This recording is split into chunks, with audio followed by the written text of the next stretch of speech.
the only reaction that the United States should take is a formal designation of Pakistan as a state sponsor of terror and a designation of Asim Munir as a terrorist. You can put lipstick on a pig, but it's still a pig.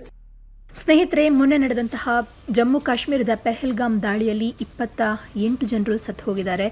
ಹಿಂದೂಗಳನ್ನು ಅಮಾನವೀಯವಾಗಿ ಸಾಯಿಸಿಬಿಟ್ಟಿದ್ದಾರೆ. ಪಾಕಿಸ್ತಾನದ ಉಗ್ರ ಕ್ರಿಮಿಗಳು ತಮ್ಮ ಅಟ್ಟಹಾಸ ಎಷ್ಟರ ಮಟ್ಟಿಗೆ ಇದೆ ಅನ್ನುವಂಥದ್ದನ್ನು ಇಡೀ ಜಗತ್ತಿಗೆ ತೋರಿಸಿಕೊಟ್ಟಿದ್ದಾರೆ. ಇದೀಗ ಈ ಘಟನೆಗೆ ಸಂಬಂಧಪಟ್ಟಂತೆ ಪೆಂಟಗಾನ ಮಾಜಿ ಅಧಿಕಾರಿ ಮೈಕಲ್ ರುಬಿನ್ ಪಾಕಿಸ್ತಾನವನ್ನು ಸರಿಯಾಗಿ ಟೀಕಿಸಿದ್ದಾರೆ. ಅವ್ರು ಏನು ಹೇಳಿದಾರಂತಂದರೆ, ಪಾಕಿಸ್ತಾನವನ್ನು ಹಂದಿಗೆ ಹೋಲಿಸಿದ್ದಾರೆ. ಹೌದು, ನೀವು ಹಂದಿಗೆ ಲಿಪ್ಸ್ಟಿಕ್ಕನ್ನು ಹಚ್ಚಬಹುದು, ಆದರೆ ಅದು ಇನ್ನೂ ಹಂದಿಯೇ ಕಸ ತಿನ್ನೋದನ್ನು ಬಿಡಲ್ಲ ಅಂತ ಹೇಳಿದ್ದಾರೆ. ಇನ್ನು ಪಾಕಿಸ್ತಾನ ಭಯೋತ್ಪಾದಕ ಪ್ರಾಯೋಜಕನಲ್ಲ ಅಂತ ಹೇಳಿ, ನಾವು ಪಾಕಿಸ್ತಾನದ ಪ್ರಾಯೋಜಕತ್ವವನ್ನು ಹೊಂದಿಲ್ಲ, ನಾವು ಅದರ ಹಿಂದಿಲ್ಲ ಅಂತ ಹೇಳಿ ನೀವು ಎಷ್ಟೇ ಬೊಗಳೆಯನ್ನು ಬಿಡಬಹುದು, ಎಷ್ಟೇ ದೊಡ್ಡ ಆ್ಯಕ್ಟಿಂಗನ್ನು ಕೂಡ ಮಾಡಬಹುದು, ಆದರೆ ಅದು ಇನ್ನೂ ಕೂಡ ಭಯೋತ್ಪಾದಕತೆಯನ್ನು ಪ್ರಾಯೋಜಕತ್ವ ಮಾಡ್ತಾ ಇದೆ ಅಥವಾ ಭಯೋತ್ಪಾದಕತೆಗೆ ಕುಮ್ಮಕ್ಕನ ಕೊಡ್ತಾ ಇದೆ ಅಂತ ಹೇಳಿ ಅಮೆರಿಕದ ಪೆಂಟಗನ್ನ ಮಾಜಿ ಅಧಿಕಾರಿ ಹೇಳಿದ್ದಾರೆ. ಇನ್ನು ಈ ಒಂದು ಕೃತ್ಯದ ಕುರಿತಾಗಿ ಪಾಕಿಸ್ತಾನ ಒಂದು ಸರಿಯಾದ ನಿರ್ಧಾರವನ್ನು ತೆಗೆದುಕೊಳ್ಬೇಕು. ಅದೇನು ಅಂತ ಅಂದ್ರೆ, ಪಾಕಿಸ್ತಾನವನ್ನ ಭಯೋತ್ಪಾದನೆಯ ಪ್ರಾಯೋಜಕ ರಾಷ್ಟ್ರ ಅಂತ ಹೇಳಿ ಅಫಿಷಿಯಲ್ ಆಗಿ ಅನೌನ್ಸ್ ಮಾಡಬೇಕು ಮತ್ತು ಆಸಿಮ್ ಮುನೀರ್ ಅವರನ್ನ ಭಯೋತ್ಪಾದಕರ ಪಟ್ಟಿಗೆ ಸೇರಿಸಬೇಕು ಅಂತ ಹೇಳಿ ಮೈಕಲ್ ರುಬಿನ್ ಅವರು ಆಗ್ರಹಿಸಿದ್ದಾರೆ. ಇನ್ನು ಒಸಾಮಾ ಬಿನ್ ಲಾಡನ್ ಮತ್ತು ಅಸೀಂ ಮುನೀರ್ ನಡುವಿನ ಏಕೈಕ ವ್ಯತ್ಯಾಸ ಅಂತ ಅಂದ್ರೆ, ಒಸಾಮಾ ಬಿನ್ ಲಾಡನ್ ಗುಹೆಯಲ್ಲಿ ವಾಸಿಸ್ತಾ ಇದ್ದ ಮತ್ತು ಅಸೀಂ ಮುನೀರ್ ಅರಮನೆಯಲ್ಲಿ ವಾಸಿಸ್ತಾ ಇದ್ದಾನೆ. ಆದ್ರೆ ಅವರಿಬ್ರು ಕೂಡ ಒಂದೇ. ಅಂದ್ರೆ ಏನ್ ಹೇಳಿದಾರಂತಂದ್ರೆ, ಪಾಕಿಸ್ತಾನದಲ್ಲಿ ಒಬ್ಬ ಒಸಾಮಾ ಬಿನ್ ಲಾಡನ್ ಹುಟ್ಕೊಂಡಿದ್ದಾನೆ ಅಂತ ಹೇಳುವ ಅರ್ಥದಲ್ಲಿ ಮಾತಾಡಿದ್ದಾರೆ. ಇನ್ನು ಇವರಿಬ್ಬರ ಉದ್ದೇಶ ಕೂಡ ಒಂದೇ, ಹೀಗಾಗಿ ಆತನನ್ನು ಕೂಡ ಹೊಡೆದುರುಳಿಸಬೇಕು ಅಂತ ಹೇಳಿದ್ದಾರೆ. ಇನ್ನು ಅಷ್ಟೇ ಅಲ್ಲದೆ ಅಕ್ಟೋಬರ್ 7ರಂದು ಇಸ್ರೇಲ್ ಮೇಲೆ ಹಮಾಸ್ ದಾಳಿ ಮತ್ತು ಪಹಲ್ಗಾಮ್ನಲ್ಲಿ ನಡೆದಂತಹ ಭಯೋತ್ಪಾದಕ ದಾಳಿಯ ಹೋಲಿಕೆ ಮಾಡಿದಂತಹ ರುಬಿನ್, ಈ ಎರಡೂ ದಾಳಿಗಳು ಶಾಂತಿಯುತ ನಾಗರಿಕರನ್ನ ಗುರಿಯಾಗಿಸಿಕೊಂಡಿದೆ. ಇಸ್ರೇಲ್ನಲ್ಲಿ ಉದಾರವಾದಿ ಯಹೂದಿಗಳನ್ನು ಗುರಿಯಾಗಿಸಿದ್ದಾರೆ, ಭಾರತದಲ್ಲಿ ಮಧ್ಯಮ ವರ್ಗದ ಹಿಂದೂಗಳ ಮೇಲೆ ದಾಳಿಯನ್ನು ನಡೆಸಲಾಗಿದೆ ಅಂತ ಹೇಳಿ ಪೆಂಟಗಾನ ಮಾಜಿ ಅಧಿಕಾರಿ ಬೇಸರವನ್ನು ವ್ಯಕ್ತಪಡಿಸಿದ್ದಾರೆ. It was shocking, but this just goes to show you that you can put lipstick on a pig, but it's still a pig. You can pretend that Pakistan isn't a terror sponsor, but it remains a terror sponsor no matter how much we try to normalize it.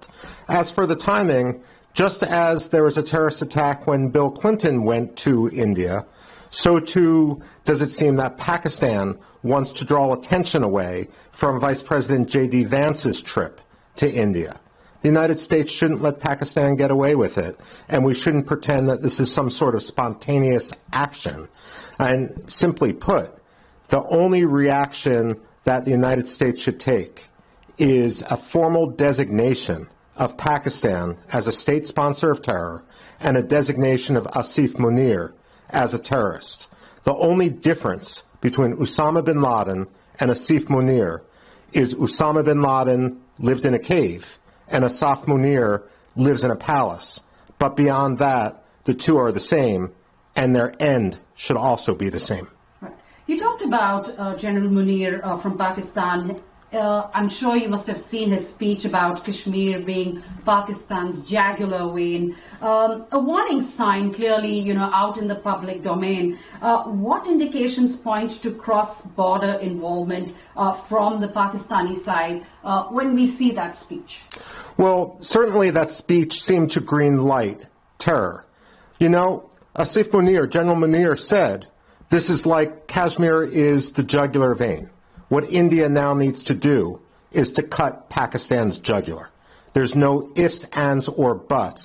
There are no shortcuts anymore. Asim Munir gave a green light. We know that Pakistan is home to myriad terrorist groups, from Lashkar-e-Taiba, Harakat al-Mujahideen, many, many others. And unfortunately, because of a lack of concerted counter-terror action, because Pakistani diplomats are playing the West for fools, we now have an expansion of the problem, not only in Pakistan, but frankly in Bangladesh as well. But when we look at what happened, how do we know it's Pakistan? The intelligence will come in over the next few days. I'm sure that there's going to be some signals intelligence, there's going to be human intelligence, but we also know, both based on geography, based on precedent, and based on the ideological swamp that is Pakistan's ISI, that they are logistically and ideologically the only country that is the suspect right now. Lots of experts are drawing parallels with Lashkar-e-Toiba and Hamas and the intelligence, the connections between the two.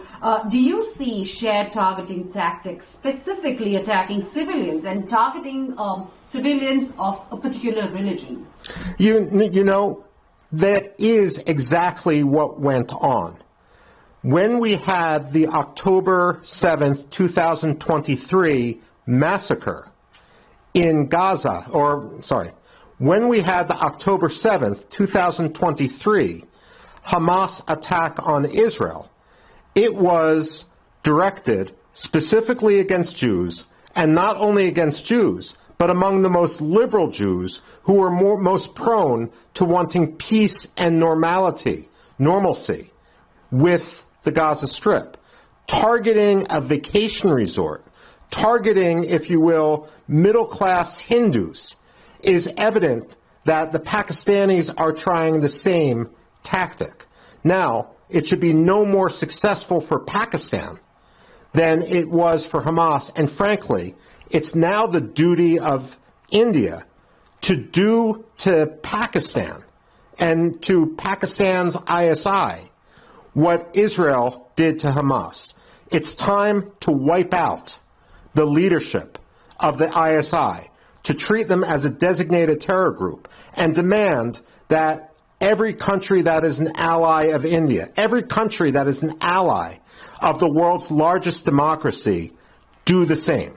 There should be we should stop embracing the fiction that the ISI is a legitimate military organization. We need to convince Washington that the ISI should be treated like Hamas in the Gaza Strip, or for that matter, like Qasem Soleimani, the head of the Quds Force in Iran. In fact, what I would say is, if President Donald Trump, during his first term, can target Qasem Soleimani, the head of Iran's Quds Force, for his role in planning the murder of countless Americans, then there's no reason why Prime Minister Modi can't use the same example and demand that Asim Munir go the way of Qasem Soleimani. He should be one drone away from being permanently removed from the battlefield. You did talk about what India should do next. How will this impact the India-Pakistan relations moving forward, and how do you see India retaliating? I mean, what is your impression? Well, first of all, it's important to have, when it comes to India-Pakistan relations, look, ideally, Indians and Pakistanis would live at peace with each other. But good relations need to be based upon reality. They need to be calibrated to reality. They can't be based on wishful thinking. And perhaps when it comes to India's outreach to Pakistan, or for that matter, India's outreach to the Taliban, they're based a little bit too much on diplomatic wishful thinking rather than a demand of real reform. The fact of the matter is there is no moral equivalence between India and Pakistan.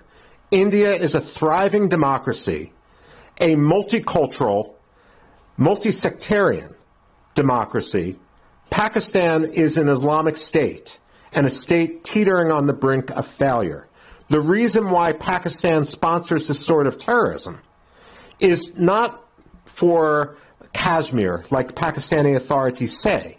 Rather, it's to distract Pakistanis from 70 years of the failure of their government.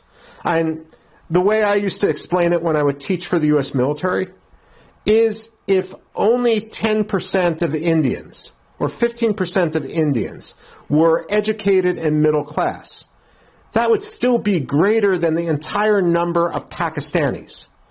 And when I've been in Pakistan multiple times, including at the National Defense University in Islamabad, what I see is an obsession with India which isn't matched when I'm in New Delhi.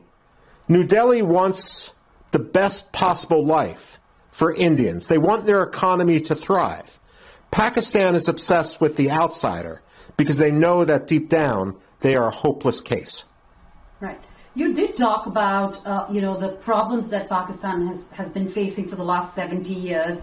Is Pakistan really using this incident to deflect or derail from its domestic problems, which are plenty? Well, Pakistan's not unique in this.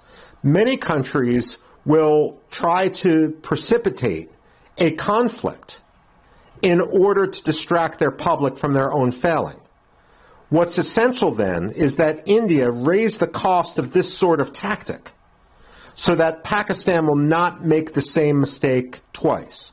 The fact of the matter is, while many people compare what happened in Kashmir with what happened with Gaza and Israel, the fact of the matter is, if India doesn't punish Pakistan and the ISI severely, then you're going to have a mass casualty incident that isn't numbered in the dozens, but is numbered in the thousands, such as we saw in Israel. It's essential that India step up without any sort of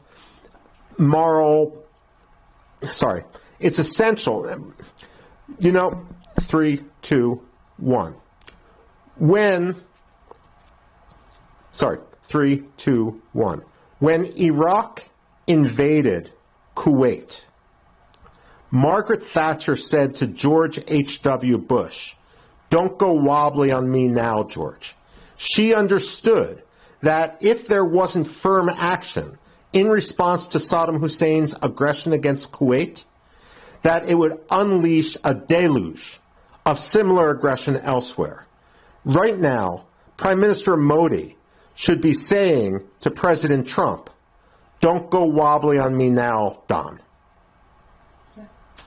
Now, could this attack's timing also relate to Pakistan's recent FATF grey list removal? What do you have to say on that? Absolutely. Look, the problem with removing Pakistan from the FATF grey list is the removal was based more on a desire to diplomatically please Pakistan, to appease Pakistan, than it was based on the facts of the case. And this is the thing. Unless you calibrate your policy towards reality, you're going to get burned. And the international community, diplomats involved in FATF designations, may want to have a nice cocktail party with their Pakistani counterparts. But this sort of virtue signaling in which they try to appease Pakistan, it only gets people killed. Now, how will, after Osama bin Laden was found in Pakistan and now this attack, is India's neighbor returning to its terrorism epicenter reputation? Is Pakistan returning to its terrorism epicenter reputation? Frankly, it never left. Pakistan has long been the epicenter of terror. The question is, how many countries are going to join the axis, which is now centered in Islamabad? It is safe to say that if there is a new axis of evil, its headquarters are in Islamabad. Has the U.S. intelligence community identified likely perpetrators? And what's your take on President Trump promptly condemning this attack? And how do you see President Trump going forward, handling this situation in terms of the India-Pakistan issue? Well, let me put it this way. If the United States knew about this attack in advance, we would have done everything possible with our Indian counterparts to counter it. So right now I suspect the same thing is going on in the Central Intelligence Agency headquarters as is going on in New Delhi, and that is to look at what they missed and try to assign blame. And the list of suspects is actually pretty short. That said, what's the second part of your question? Sorry. Talking about how would Trump handle this going forward? Okay. How would Trump handle this going forward? That's really the test. Over decades and across administrations, the United States and India have been developing closer ties, closer relations. But this really is the test. If Trump isn't simply virtue signaling, if he isn't simply trying to be polite, there really is no ifs, ands, or buts. Prime Minister Modi must tell Donald Trump, designate Pakistan and designate Pakistan today. Anything else is a betrayal of India and a betrayal of our relationship.